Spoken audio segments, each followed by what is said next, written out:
the people that have inspired us, the landmarks that have thrilled us, and the events that we remember fondly. Palm Springs.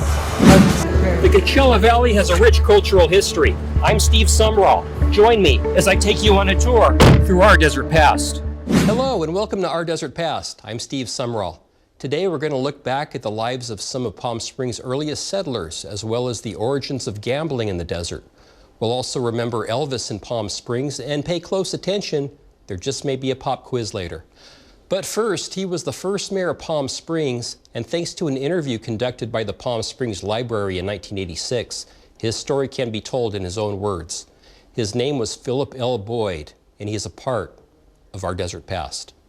I was born in Indiana in a small town called Richmond, near the Ohio border, and we soon moved to Indianapolis, where I lived until I came west in 1920. And then was for a year in a sanitarium trying to recover from identified tuberculosis. And a year after that experience, I was advised to come to a dry desert. So, and the Thanksgiving weekend of 21 was my first appearance at Palm Springs. That's Philip Boyd, the first mayor of Palm Springs, from an interview recorded in 1986. And found the gates to take me into the Desert Inn, which was a well-established, attractive, small hotel. It didn't take long for me to recognize it was the right place for me to live in. I never went back for weeks and weeks to Los Angeles. I sent for my clothes and possessions that were brought down to me, and I settled in the Desert Inn for several years. And then he fell in love with the desert, as so many have before him, and he bought a little house on El Alameda. That little house was a 7-bedroom Spanish-style hacienda built in 1926 and immediately occupied by Philip Boyd and his new bride, Dorothy. He bought his wedding suit, and it was stolen when it was shipped to Palm Springs. So he had to get another wedding suit to get married, but him and his wife got married here in Palm Springs. We had El Mirador in our side yard. Actually, our house was due south of the swimming pool itself, but our living room faced toward toward San Gorgonio, which then included, after they built El Mirador, the tower. So we would see the tower at night lighted, the tower in the daytime with the sunlight on it. Dorothy Marmon Boyd was also an Indiana native. In fact, she was a member of Indianapolis's Marmon family, who owned the Marmon Motor Car Company. Now, most people today aren't familiar with the existence of the Marmon Motor Car Company, but they are familiar with the Indianapolis 500. Well, the very first winner of that prestigious race was a Marmon. P.T. Stevens, who built the El Mirador, he had this big Marmon convertible that he used to drive around town in, so that was pretty impressive. Philip Boyd would work as a secretary for the Palm Springs Chamber of Commerce, as well as open the first branch of the Bank of America in Palm Springs. Philip Boyd would delve into real estate. He'd purchase large tracts of land in and around Palm Desert. In 1953, he would lease this area as a nature preserve, which is now the Living Desert Zoo and Gardens. Another landmark that the Boyds are known for is the Deep Well Guest Ranch. This former apricot farm was named the Deep Well Guest Ranch because it contained the deepest drilled well in the valley at 650 feet. Philip and Dorothy co-owned the ranch with Palm Springs Historical Society founder Melba Bennett and her husband Frank. We like that kind of life, the guest ranch. We won't use the word dude ranch, although it's similar because we did have horseback riding and so on. I rode horses regularly for the first few years for exercise. It's how I became familiar with all the canyons, like Palm Canyon and Talquitz, and out into the desert. It was a way to become familiar with the natural desert, which has always been of great interest to me. The Boyds took an invested interest in their community and were strict advocates for incorporation, a process of which led to the construction of this high school. But the time came when it was everybody's opinion that we needed incorporation. We were pretty far away from the central part of the county. Our students were bused to Banning for high school. So to be able to qualify for the high school to be built during the Depression, you had to be a city. And it was then that a series of meetings occurred, and in 1938 we became incorporated. Also in 1938, Philip L. Boyd was sworn in as the first mayor of the city of Palm Springs. We had a great satisfaction of being involved with the community as it grew and made many lasting friends. The Boyds also did some farming in a location that today we definitely do not associate with farming. We owned the land where Thunderbird Country Club is. We called it the Red Roof Ranch, and we were farmers there. We grew tomatoes and strawberries. Thanks to Japanese help. Well, that was quite an experience there where you know Thunderbird is now, and it was an unfortunate one because the war came along and the Japanese we were very fond of, who did all our growing. I did the marketing. He was forced to go over with all the Japanese over into Arizona, you know. They couldn't stay, so we closed up the place and sold it. Philip Boyd's tenure as mayor ended in 1942. Then in 1945, he would run unopposed in the California State Assembly. While there, he would vote to establish the University of California, Riverside. Philip Boyd passed away on September 9, 1989. About 1,700 acres of the land he owned has been donated for scientific research and is monitored by the Philip L. Boyd Deep Canyon Desert Research Center. But it is his singular vision of a better desert community for which he shall always be remembered. He not only, set the structure for the foundation of the community early, but he guaranteed that his legacy for the future. Many people drive by this rock wall which runs the length of Vine Avenue on a daily basis without realizing what lies beyond. It is sacred ground, often visited by the loved ones of the dearly departed. This is the Wellwood Murray Memorial Cemetery, and it has, for more than a century, been a source of comfort for the families and friends of Palm Springs' most beloved citizens. It is a triangular parcel of land which rests in the shadow of Mount San Jacinto. It was purchased by Dr. Wellwood Murray and his wife Elizabeth. Wellwood Murray came to Palm Springs in 1886 at the request of his good friend John McCallum, who was the first settler in Palm Springs that was not of Native American descent. Murray purchased a piece of land from McCallum and opened a hotel and sanatorium. Wellwood Erskine Murray, son of Wellwood Murray, was the first body to be buried here in 1864. At that time, the closest cemetery was in Banning, so when a person died, the body would usually be wrapped in a blanket and taken by wagon to a train station. This would happen at night due to a lack of refrigeration. This family tragedy would inspire the Murrays to open up their hearts as well as their land to grieving families in need. As deaths in the community would occur, the family members of the departed would ask the Murrays if they could also bury their loved ones on their property to avoid transporting them out of town. It was a request that the Murrays would happily oblige. Elizabeth Murray was buried next to her son following her death in 1911. Before his death in 1914, Wellwood Murray would donate this property to Palm Springs to serve as the city's cemetery.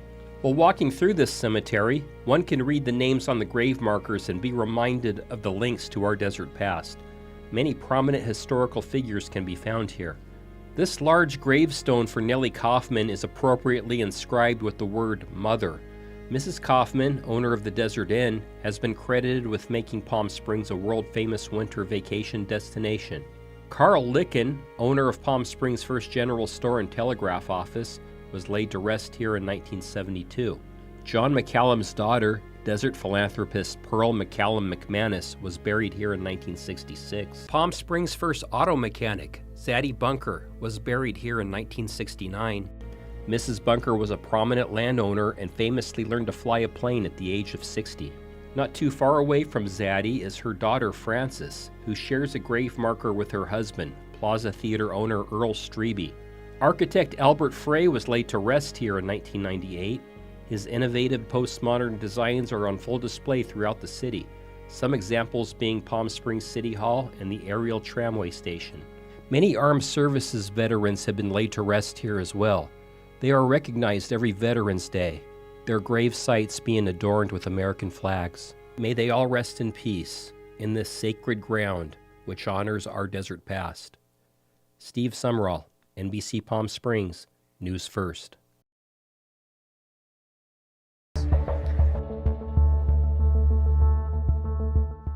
Hello, welcome back to Our Desert Past. I'm Steve Sumrall. Now I've got some stories about the king of rock and roll, his bride, a meddling gossip columnist, and some shot-up television sets. Elvis Presley had 3 homes in Palm Springs. I recently spoke with Eric Meeks, the author of The Best Ever Guide to Palm Springs Celebrity Homes, about those times that Elvis has entered the building. Elvis, that's right, Elvis Presley, the man, the myth, the Palm Springs resident? Well, yeah, the Lord of Graceland has honored our valley with his presence on several occasions. On your left, the Elvis Presley house. This residence on Camino Norte West was the first place that Elvis would call home. He rented this 1947 3-bedroom, 4-bathroom house with a pool years before he would rent the now famous Honeymoon Hideaway. Over the years, many fun stories have been told by Palm Springs residents who have crossed paths with the king, like this anecdote that was shared by the late Kay Ballard in her memoirs. She was going downtown Palm Springs and kind of gawking at it, you know, window down, looking at it. And supposedly Elvis pulled up in the car behind her and goes, "I know you, Kay Ballard," like that. It's this house, built by famed architect Robert Alexander in 1960 for his wife Helene, that the king is most associated with. Elvis and Priscilla were to have been married here on May 1st, 1967, if not for the efforts of one very nosy neighbor. Her name was Rona Barrett, and during the late 60s, she was known as Hollywood's premier gossip columnist. She got wind through the bell caps out at the Palm Springs airport that family of Elvis was in town, and therefore, as more and more of them started to show up, she correctly deduced that there was going to be a big affair. And Elvis and Priscilla, instead of getting married at the house here in Palm Springs, climbed over a short back fence and went to a waiting limousine that was provided by Frank's, or I don't know if Frank provided the limousine, but the airplane to go to Vegas, Frank did. Frank Sinatra did. So their desert wedding would become a Vegas wedding, and Mr. and Mrs. Presley would return to this home to honeymoon in Palm Springs.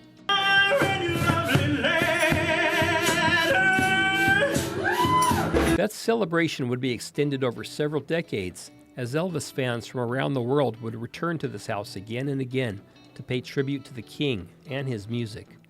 Fans such as Elvis's Kissin' Cousins co-star Cynthia Pepper.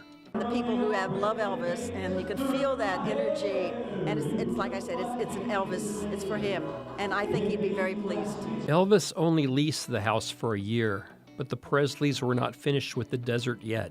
They just liked Palm Springs so much that he bought the house on Chino Canyon.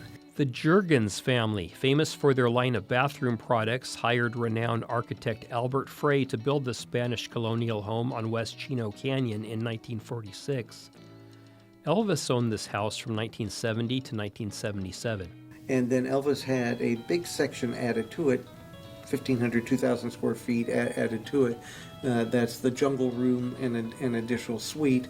The suite for Priscilla and baby Lisa Marie, and Elvis and his entourage would party in the jungle room.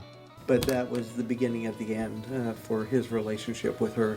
And in the end, they ended up divorcing while he owned the house, but he owned it another handful of years or more, and it became his party house here in Palm Springs. But there was a price to pay for Elvis's behavior in his party house. He would sometimes shoot out his television, and it's rumored that it was Robert Goulet on it. And sometimes that price had to be paid to a man named Ken Parker. And Ken owned Hallmark TV, which in the 60s, 70s, and even into the 80s was the place to buy a TV in Palm Springs. Ken would get a phone call from whoever in Elvis's group was making the calls that night. "Hey, Elvis shut out the TVs again. We need to come by and pick up 2 or 3. Is it okay?"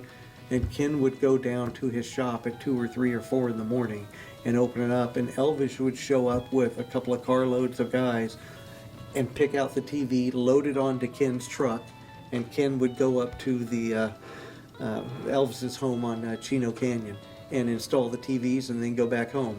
Well, that's showbiz. Coming up, do you know when gambling first came to the Coachella Valley? If you think it was during the 1990s, you're wrong. And it was introduced by a tribe that you're probably not familiar with. Also, if you're a regular viewer of Our Desert Past, then stay tuned because we're going to put to the test just how much you've learned. Stay with us.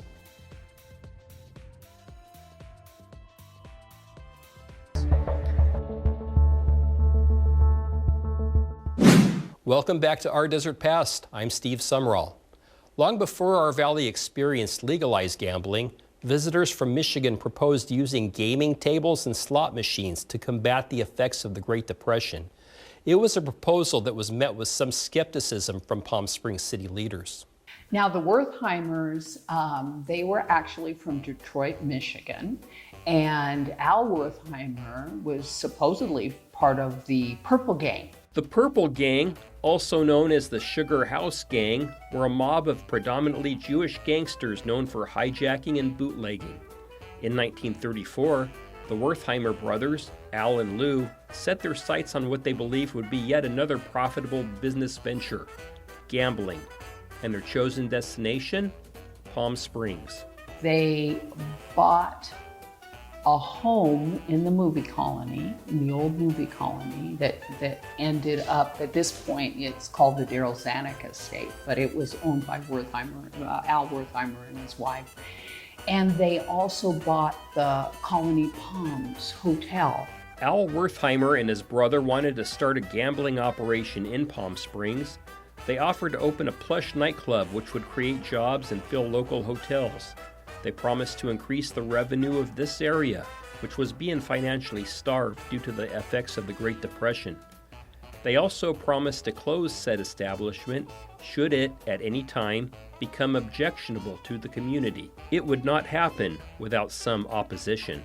The founding mothers, like Nellie Kaufman and Pearl McCallum McManus, they weren't too thrilled about the idea of having gambling here in Palm Springs.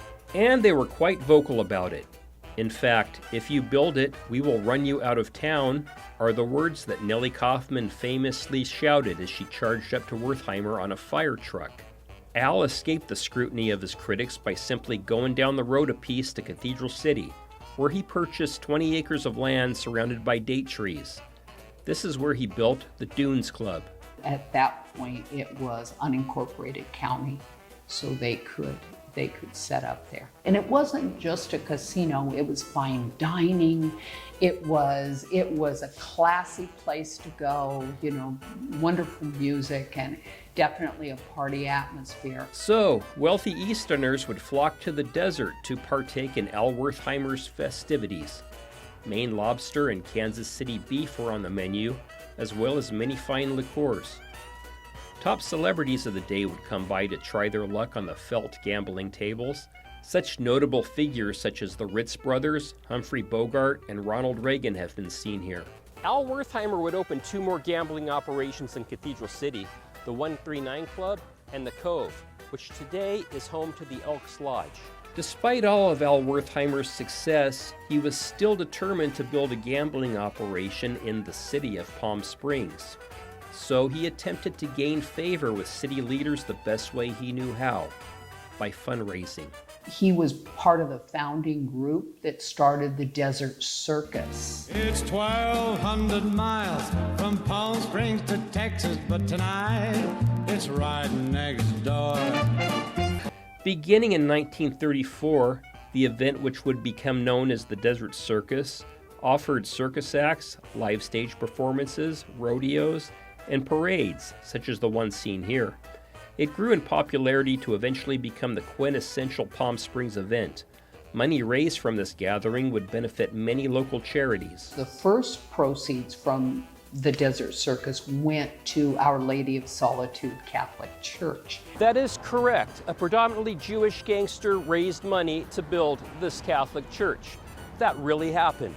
But despite Al Wertheimer's best fundraising efforts, he still wasn't allowed to bring gambling to Palm Springs. As the local and national economies improved, there was a noticeable rise in criminal activity. Palm Springs city leaders believe that this was because of some undesirables being attracted to the area by the illegal gambling operation. In this letter, they reminded Wertheimer of his promise to close. He refused. But Al Wertheimer would be taken down in 1941, not by bullets or community leaders, but by one determined politician. When Earl Warren, who was governor of California, decided that they were going to clamp down on gambling, he was arrested. He went to jail, and his health was not great. So first when he was put in jail, it was in the hospital. And then when he was put in the county facility, he was put on kitchen duty. So that, you know, because his health was not great. And, you know, once he got out, I think that was pretty much the end of his gambling career, obviously. Al Wertheimer would die of cancer on June 11th, 1953. The vacated Dunes Club would eventually burn to the ground. Because it was outside of city limits, Palm Springs fire trucks did not respond. And then we got a police chief named Kettman, who basically was brought here to make sure that gambling was extinguished. For a while, anyway. For Our Desert Past, Steve Sumrall, NBC Palm Springs, News First.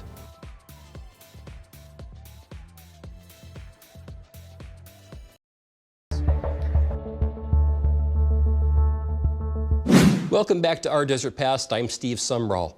During the time that I've been producing features for Our Desert Past, I've discovered some points of interest from our local history that are truly fascinating. One fun way to share some of this information is through a multiple choice pop quiz that I put together and submitted to some visitors of the Palm Springs Village Fest. So let's find out just how much the general public knows about Our Desert Past.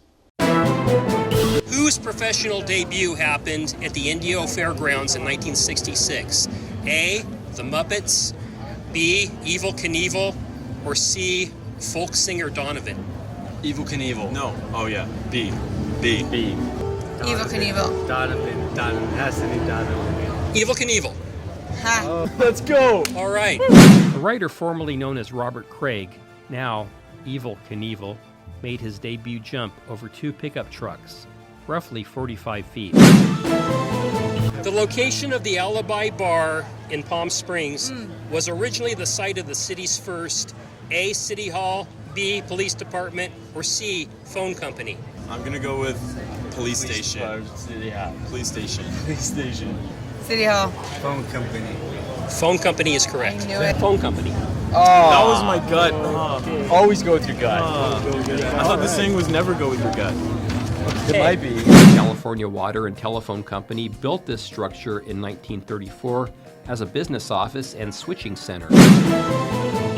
In Cathedral City, there is a gated community where the streets are named after A, Little Rascals characters, B, Knights of the Round Table, or C, astronauts. Astronauts? Knights of the Round Table. Knights of the Round Table. Knights of the Round Table. Astronauts. You're both wrong. Little Rascals characters. That would have been the coolest answer. Alpha Drive, Porky Drive, Darla Drive. Oh wow. It's a real thing. I bring receipts. Recently, Palm Springs mourned the passing of one of its longtime residents with ties to Hollywood's golden age. This resident was A, the hairstylist of the stars, B, the chauffeur of the stars, or C, Cheetah the chimp. It was chimp as in chimpanzee. Yes. The driver, the chauffeur. I'll go with the chimpanzee. Going with the chimpanzee is absolutely the right decision. Oh, not the second one. Chauffeur. Cheetah the chimp, actually. I knew it! He's the ambassador for all the chimps who played in the Tarzan pictures, and his actual age and history on him will always be a Hollywood mystery. But the world is a less wonderful place without my cheetah. In 1936, the construction of the Plaza Theater and Shopping Center was financed by a wealthy woman from Dayton, Ohio named Julia Cornell. She made her fortune because her late husband had willed her the patents to what type of mechanical device? A, sewing machine, B, cash register, or C, tractor? Had to be the sewing machine. Sewing machine. A. I've seen a few sewing machines in my day. I'm gonna go with A as well. Okay. Sewing machine. So you're wrong. No. It was cash register. Her husband was the co-founder of the National Cash Register Company. She was able to ka-ching off of machines that literally went ka-ching. Wow. Yeah. When she was 63 years old, Palm Springs pioneer Zadie Bunker stunned the community by doing this. A, recording an album, B, flying a plane, or C, running a marathon. Running a marathon. Flying a plane. Recording an album. Flying a plane. Flying a plane is correct. Let's go. She was known as Palm Springs Flying Grandmother. Incidentally, she was also the first woman in California to have a chauffeur's license. In an episode of the early 70s action drama, which TV detective apprehended a murder suspect on the Palm Springs aerial tramway? A, Columbo, B, McLeod, or C, Banachek? Banachek. Sounds like McLeod. Going with Columbo. Yeah, I was thinking Columbo. Well, you should go with Columbo because it's the right answer. Oh, finally. We have got to get rid of that box. Why? What for? Oh, Stay with us. We'll be right back.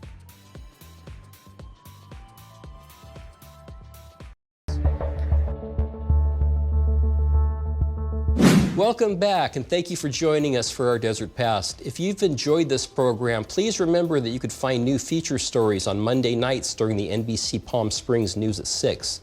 We look forward to bringing you new discoveries as we continue to explore our Desert Past. As always, thank you for watching. Good night.